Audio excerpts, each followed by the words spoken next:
On the streets of New York, Christmas has yet to arrive, and the evening breeze is slightly cool.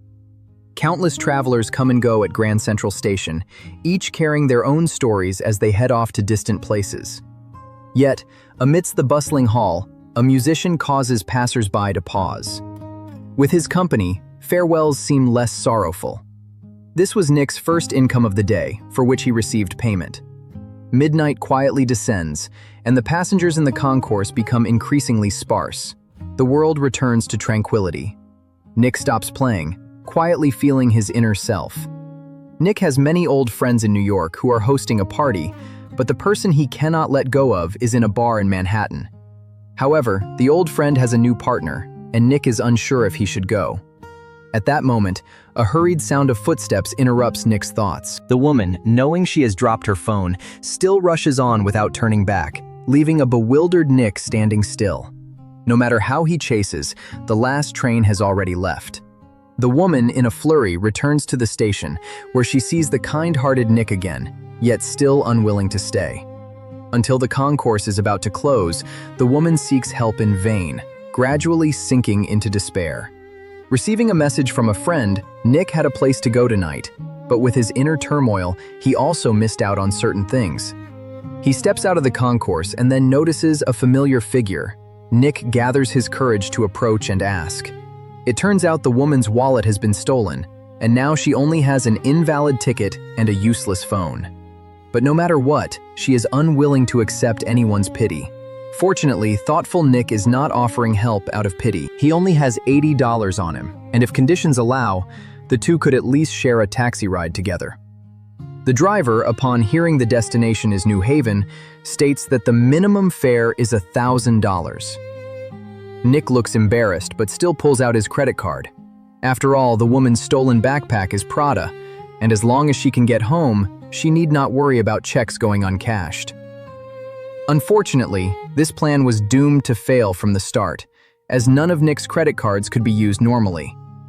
Nick can only seek help from friends, but finds his phone is already dead. The woman can't help but sigh, as it seems Nick cannot produce anything usable. Hearing this, Nick feels powerless. He should be dealing with his own affairs, and even if he cannot help, he does not want to add to someone else's troubles. The woman, unwilling to back down, deeply apologizes for delaying this kind-hearted person, then returns to her lonely situation. After walking for a while, the woman realizes the streets are not safe. She falls into a panic, but suddenly feels a warmth. Nick has not gone far. The two look out for each other and reach a safe area. Only then does the woman realize that Nick is indeed a peculiar yet kind person, slightly awkward, yet full of enthusiasm. The current predicament is that she is alone in New York, and her credit card is also in the stolen backpack. Upon hearing this, Nick feels a spark of optimism. It is said that some thieves only steal cash and often abandon their bags on the spot, so it might be worth returning to the bar to look for them. By chance, Nick, who originally intended to head to downtown, once again walked alongside Brooke in the late-night streets of New York. The hesitant woman finally revealed that her name is Brooke.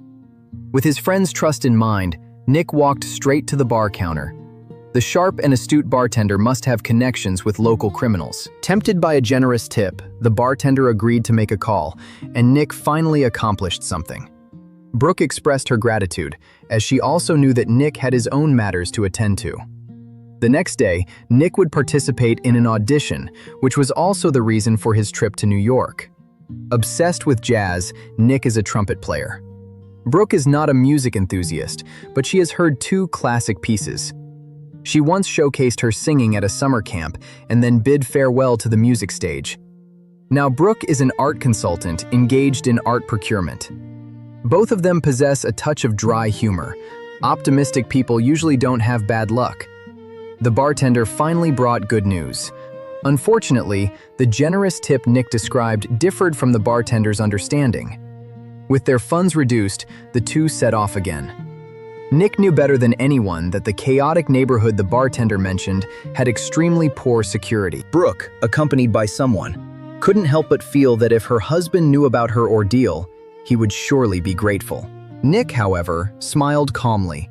indicating to Brooke that she need not use her emotional state as an excuse.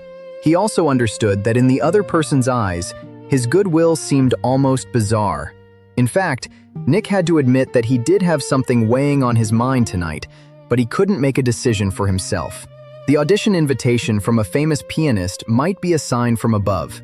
What puzzled him was related to a gathering and someone at the venue. Brooke couldn't judge the truth of what Nick said, just as she hadn't been honest about the whereabouts of her wedding ring. Their conversation was half-truths and half-lies, and they finally arrived at their destination. Nick decided to negotiate alone. After all, Brooke's bag had the initials printed on it. Just as he was wondering about the meaning of the initials, Brooke finally revealed the truth. She did not intend to deceive Nick. It was just that the appearance of a trumpet player in the middle of the night made it hard for her to let her guard down. Fortunately, Nick did not mind. He entrusted the bag to his quick-witted friend and then went to negotiate with the criminal gang. But Nick did not know that Brooke did not hide as originally planned. Instead, she headed toward a public phone booth. This reminder made Brooke realize that her husband would be coming home early, arriving in New Haven at 8 the next morning. She immediately panicked, and then the police lights flashed. While rummaging through a pile of clutter, Nick had just found Brooke's bag when he was suddenly punched due to the unexpected doorbell. Nick finally understood that Brooke had never trusted his ability to handle the situation. For some reason, the friend who was previously delighted with the handbag suddenly underwent a drastic change in attitude. She no longer paid attention to the Prada backpack, but instead mentioned an irreversible fate. Perhaps from the moment she missed the train, the situation had already become irretrievable. Nick found it increasingly strange. Brooke needed to return home before her husband, but couldn't confess her predicament to him. Thinking of the missing wedding ring, Nick had reason to suspect that Brooke was having an affair. However, baseless suspicion easily depletes the goodwill that had been built up before.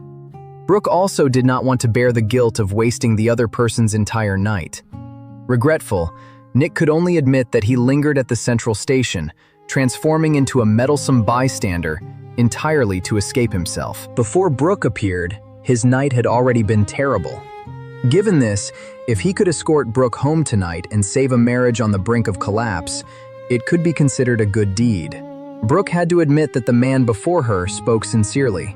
The two quickly reached a consensus that they needed to find a way to leave New York before 4 in the morning. Nick's invitation finally received a response. The two first contacted a car service, but the cost was over $400. Nick could only seek help from friends, while Brooke only wished to dress appropriately for the wedding occasion. Fortunately, Nick had enough change to take public transportation. He found himself again and earned Brooke's approval, hoping for a smooth day at work the next day. However, what Nick was most curious about was Brooke's past. Before meeting her husband, Brooke had worked at Sotheby's in London. But over time, Brooke felt increasingly lost in London. She lost direction in life and found it difficult to make friends. Until one day, Brooke went on a business trip to Boston and met her current husband, Danny. She relied on her intuition, believing that he was a crucial person in her life. However, at that time, Danny was escaping a failed marriage and did not want to get emotionally involved with anyone else. Fortunately, Nick had already guessed the rest of the story. Since then, Brooke had never set foot in London again. As Nick said, she was a brave woman, still recklessly pursuing love to this day. In casual conversation, the two arrived at a bar. If Nick knew his friends well enough, he would surely find help here. It was then that Brooke realized she was not the only one who had lied. There was no so-called midnight wedding here, only a nervous Nick and a series of sealed past events. What Nick feared facing and deliberately avoided was his former lover, Hannah, whom he had not seen in a long time. The party atmosphere was lively, but Nick felt out of place. Brooke could sense Nick's evasive gaze just by observing the crowd. Nick's eyes darted away, unwilling to acknowledge his inner loneliness, but at this moment, he was no longer the person from his memories. Brooke, who corrected Nick's grammatical errors, clearly understood everything happening at the moment. Nervous Nick then realized that he had already been seen through by Brooke. Fortunately, this was not a bad thing. At least their relationship gained new meaning. However, Brooke continued to discover new situations, and from the arrangement of the curtains nearby, it was clear that Nick had completely gone to the wrong place. Just as the two were about to leave, they were mistakenly identified by the organizers as the performance band. Nick decided to go along with the mistake, claiming that the other members were stuck in traffic, and he was willing to go on stage first, but requested the organizers to pay a deposit in advance. Lucky Nick managed to pull off something tonight, and even gained access to the lounge. Only Brooke, who suddenly became the lead singer, was at a loss. Having been away from the music scene for a long time, she had to take the stage tonight to protect her marriage. Fortunately, there was an unspoken understanding between the two. The melodious tunes and singing moved many of the audience present. If it weren't for the actual band showing up, Nick would have smoothly received the deposit. The two, who fled in a hurry, laughed as they hid in the lounge. This performance was not in vain. At least they could use the phone. Nick left a voice message for a friend, asking for the specific address of the party and indicating that he urgently needed funds. But the other party might not be able to check in time. Nick had another backup plan. He booked a car in the name of the homeowner, including the fare in the rent. Hopefully, if they were arrested, the value of the trumpet would be enough to cover the cost of the Porsche, which Nick had exchanged for a diamond ring. The two, ready to go, arrived at the foyer, only to find that the car service required identity verification. Brooke quickly expressed her desire for another drink. They still had time, but no more funds. Brooke couldn't help but sigh, wishing for a time machine. Nick smiled calmly, saying that public phones in New York were all time machines, and one could contact their self from 20 years ago by picking up the receiver. But Brooke didn't need to trace back that far. Taking the receiver, she only wanted to change yesterday's choice. If her past self could hear, she must remember, after arriving at Grand Central Station, never talk to strangers. If possible, she should even avoid coming to New York and rest peacefully at home. Then nothing would have happened. Nick had no words to respond to this, but if Brooke hadn't come to the station, she wouldn't have met him. Brooke had to admit that she didn't know whether this encounter was a blessing or a curse. The slightly awkward Nick had to forcibly change the subject, picking up the phone to call his 2004 self. Always fixated on the outcome, he advised his younger self to act cautiously. But the empty pockets indicated that this time machine was not functioning. Just as Nick felt disappointed, a long-distance bus suddenly appeared. Although they had no fare, the bus cost was much lower than the car service. The two navigated through the night and finally arrived at the midnight station. Unfortunately, the plan still failed, as the departure speed did not meet the demand. Nick, feeling helpless, couldn't help but wonder what unspoken troubles Brooke had. If certain actions could prevent a bad outcome, why not seek help from others? Seeing that Brooke seemed to have a solution, Nick hurriedly stepped forward to answer the phone. Brooke was not contacting Danny this time, but rather her close friend who lived next door. In a very sincere tone, she requested the other person to enter her residence and take the letter from the bed, the letter addressed to Danny. They had little time left and needed to complete this matter before 7 o'clock. With Brooke's request granted, the stone that had been weighing on her heart finally fell. She desperately longed for a hug, craving an unparalleled comfort. Nick couldn't help but feel that he had never seen a companion so joyful. But no matter what, deceiving others was ultimately inappropriate. Brooke, however, believed that Nick always idealized women, and such a mindset was easily hurt. The blows he had suffered before were proof of that. Fortunately, Nick still had friends to help him. Nick's friends saw the voice message, but for some reason, Nick still didn't want to go to the party. Brooke saw through it at a glance. Her companion still hadn't moved on from his ex-girlfriend. If Hannah was already in a relationship with someone else, Nick's retreat was understandable. Fortunately, Brooke understood the importance of gratitude, and the enthusiastic Nick was also a midnight hero, one who wouldn't worry about matters of the past. Nick never expected to receive a sincere invitation. The two pretended to be a couple and appeared at the lively party. Nick's gaze continued to search the crowd, but he never saw the figure from his memories. At that moment, a friend recognized Nick first and handed him $350, but Brooke no longer needed that money. The friend, who had a background in philosophy, spoke to the two without understanding the reason. The more Nick listened, the more distracted he became, until he finally spotted that familiar profile at the back of the crowd. This time, he wasn't mistaken. It was Hannah, whom he hadn't seen for 6 years. Nick's previously panicked heart was now as calm as water, but facing the slowly approaching Hannah, he still needed reliable company. This was a reunion Nick had rehearsed countless times in his mind, yet it was more mundane than he had imagined. He repeatedly mentioned missing once, a double entendre referring both to Hannah almost missing the party due to traffic and to the regretful ending of the two 6 years ago. But Nick's regret was ultimately just his own. Hannah's feelings were still stirred. Hannah had no intention of delving into the deeper meaning of his words. She simply wished for a light exchange. Upon learning that Nick had an audition the next day, Hannah was genuinely happy for him. Her boyfriend happened to appear at that moment, delivering the final blow to Nick. Brooke noticed her companion's retreat. The escape-minded Nick even rejected Hannah's invitation to hang out. No matter how Nick tried to disguise it, the two sitting outside ultimately fled the venue in embarrassment. Brooke had never seen her companion so haggard. 6 years of daily practice had only resulted in a few bland greetings. Nick wished he could be more dazzling, wished that in Hannah's heart, he was better than that stranger. Brooke couldn't deny that 6 years was a long time. At that time, Nick was still in college, a highly praised medical student. But he had no interest in medicine and devoted his free time to music. Amid the doubts and misunderstandings around him, only Hannah recognized Nick's choice and encouraged him to pursue his true self. But looking back, Nick had long doubted whether Hannah had ever truly loved him. After graduation, he had his own career, and the self-proclaimed medical genius Nick thought they were a perfect match. He carefully selected an engagement ring and practiced the proposal scene in his mind every day. Just thinking about the proposal made Nick extremely excited.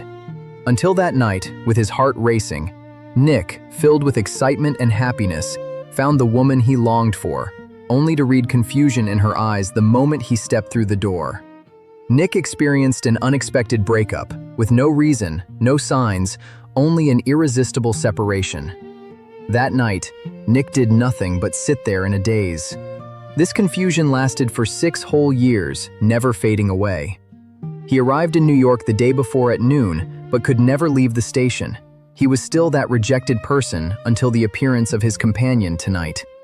That's how it was, until tonight. He had arrived in the city at noon, but could never leave the station, could never move forward until he met Brooke. Hearing this, Brooke finally understood that she had been completely wrong. The purpose of Brooke's visit was not to make Nick feel sad. If he could sense that difficult-to-let-go emotion, every bit of love deserved to be taken seriously. If Nick had not been honest about his feelings, had not truly expressed his persistence to Hannah over the past 6 years, he would forever be trapped in that abandoned night. Brooke immediately encouraged her companion, saying that Hannah's boyfriend was not perfect, and if he didn't bravely try tonight, he would regret it for life. Brooke's words took root in Nick's heart.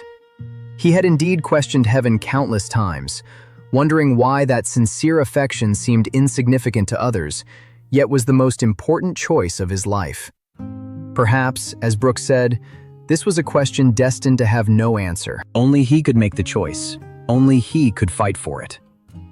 Nick handed the trumpet to Brooke and returned to the party scene. He saw the musician cross the surging crowd, traversing the joys and sorrows of the past 6 years, walking towards the person he loved. Nick and Hannah chatted happily. Brooke silently witnessed it all, returning to her solitude, but did not wait for a joyful Nick. It turns out Hannah is already pregnant. Her kindness towards an old friend can only go this far. Nick doesn't know how to respond. Hannah is delighted that Nick received an audition invitation and reiterates that she has always believed in him.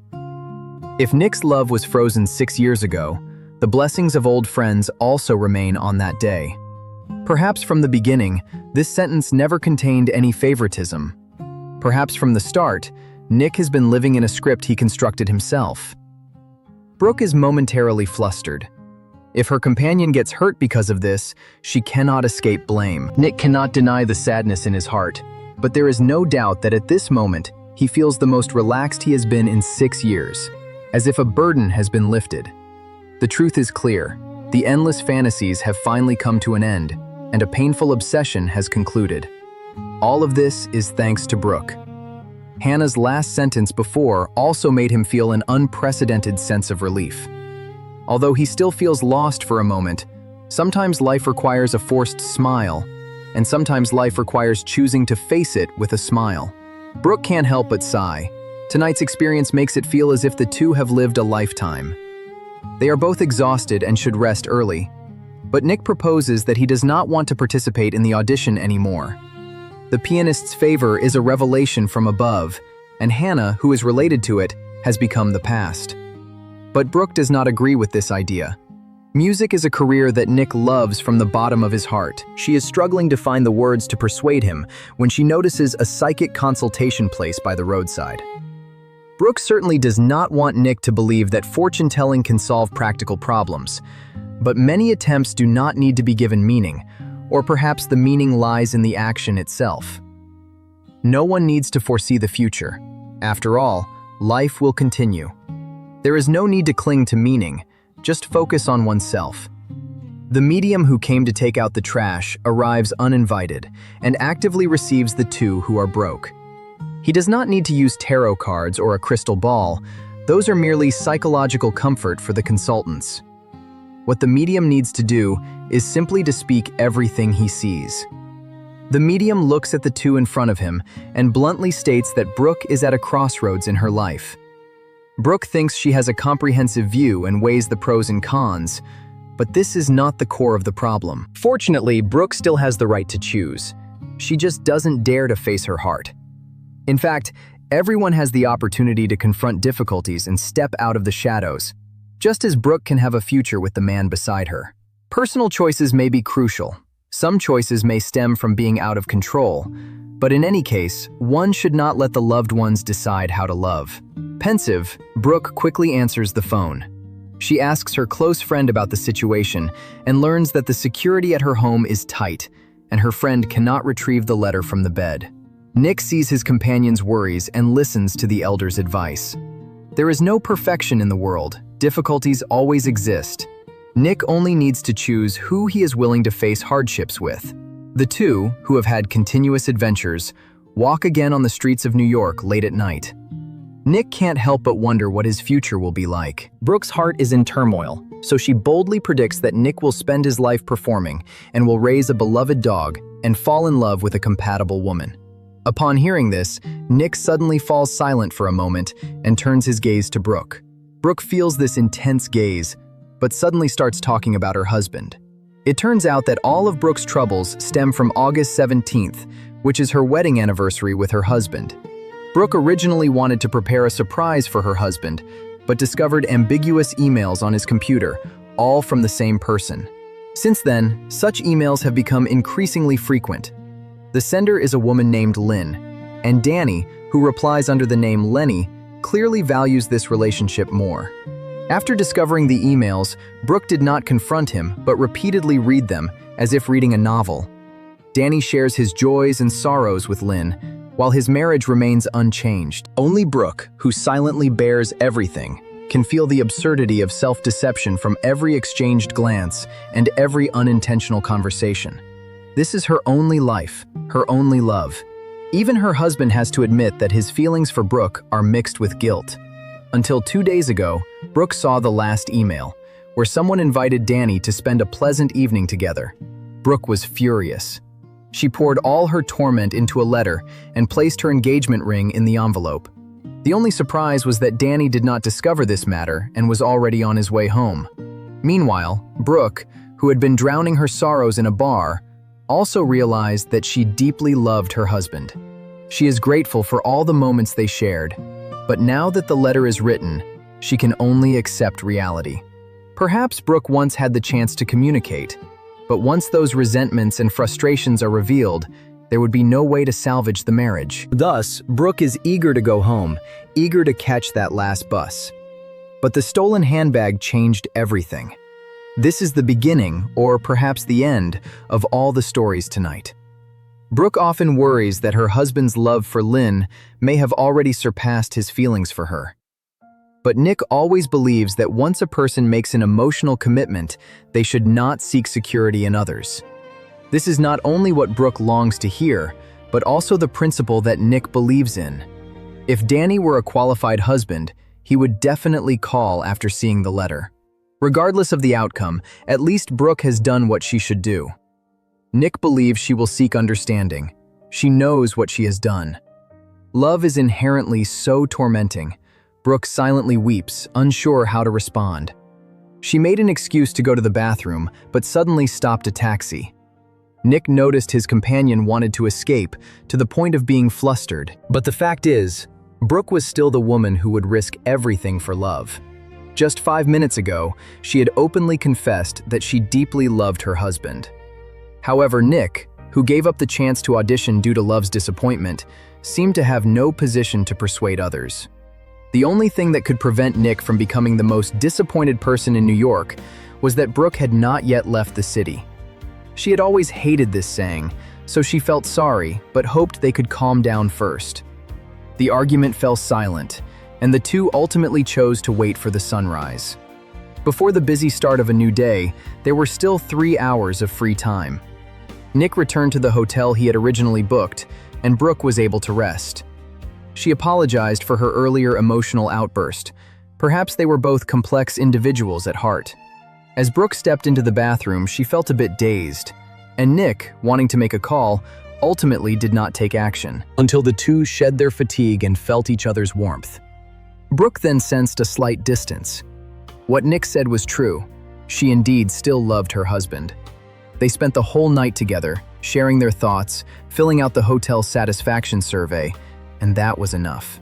Nick and Brooke began to sketch each other's expressions, secrets behind their emotional walls that perhaps one day would be known to future generations. They talked like close friends until exhaustion swept over them. What was originally a terrible night turned into the most beautiful night. Nick, in high spirits, recalled the true reason for his persistence in music over the past 6 years. He just wanted to perform on stage with renowned artists, to show Hannah his growth. Perhaps everyone has many unresolved thoughts in their hearts. Nick just wanted to know if he was good enough. And Brooke also loved her flawed husband. She wanted to go back and seek an explanation rather than choose to escape. The long night finally came to an end. The stories of the past were left in the past. Nick and Brooke walked hand in hand into the hall where they had met last night. No one would miss the last train, nor would anyone escape reality at the station. Nick picked up the time machine beside him and advised his past self. He would play all night at the station, would be heartbroken for someone, but ultimately would meet someone who would save him. Stay by someone's side.